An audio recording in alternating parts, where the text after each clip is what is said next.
The upset I want to talk about, though, this week, Clemson falling at home to the Georgia Tech Yellow Jackets. I don't even have words to describe how I feel right now about Dabo, Swinney, and the Clemson Tigers. Tell me how you come into this season with one of the best, if not the best quarterback in the entire country and have an offense that is so abysmally ran where you have now scored the fewest points through 3 games since 1999. Bro, PJ Fleck with a natty title, right? Say it a little louder for the people in the back. PJ Fleck, but with a national title. And you know what the worst part is? Dabo refuses to take any accountability of how his team got put into this position. If they want me gone, if they tired of winning, they can send me on their way because that's all we've done is win.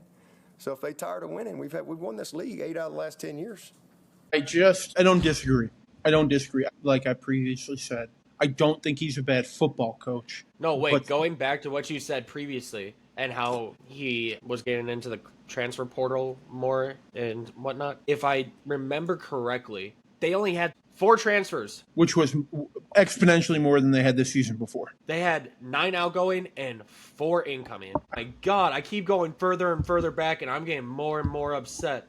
Dude, this is worse than we thought. Let's go back to 2019. 2019, no transfers. 2020, no transfers. 21, no transfers. 22, 1 transfer. 23, 1 transfer. 24, no transfers. 25, 4 transfers. Progress? You're losing more talent than that's coming in every single year. Oregon's spending goddamn $30 to $40 million on their roster this season. And Clemson's like, we don't need that. Let's rely on a bunch of 18-year-olds that were playing high school football last year because I know how to develop boys and turn them into men. So I don't know how long he's going to be able to continue to sell these rainbows and butterflies out there in Death Valley.